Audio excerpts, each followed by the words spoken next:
নারায়ণগঞ্জের সিদ্ধিরগঞ্জে মাদ্রাসা ছাত্র হাফেজ সোলাইমান হত্যা মামলায় সাবেক আইনমন্ত্রী আনিসুল হকের 4 দিনের রিমান্ড মঞ্জুর করেছে আদালত। বিকেলে নারায়ণগঞ্জের সিনিয়র জুডিশিয়াল ম্যাজিস্ট্রেট মাইনুদ্দিন কাদিরের আদালতে হাজির করে সিআইডি 7 দিনের আবেদন করলে 4 দিনের রিমান্ড মঞ্জুর করা হয়।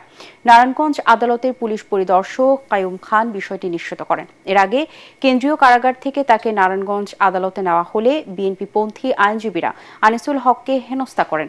পরে পুলিশ কড়া নিরাপত্তায় তাকে আদালত থেকে রিমান্ড শেষে কারাগারে পাঠায়। রাষ্ট্রপক্ষের আইনজীবীরা জানান, ছাত্র আন্দোলনে মাদ্রাসা ছাত্র হাফেজ সোলাইমান নিহত হন। এ ঘটনায় নিহতের ভগ্নিপতি সিদ্ধিরগঞ্জ থানায় হত্যা মামলা দায়ের করেন।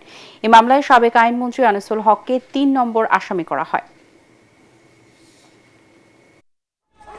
উভয় পক্ষের শুনানি আনতে এই আসামিকে মামলার সুষ্ঠু তদন্তের স্বার্থে এবং মূল রহস্য উদ্ঘাটনের জন্য এই কারা অস্ত্রগুলি সরবরাহ করছে এবং এই কারা হুকুম দিছে এই সকল বিষয় উদ্ঘাটনের জন্য তাকে 4 দিনের পুলিশ রিমান্ড মঞ্জুর করেছে।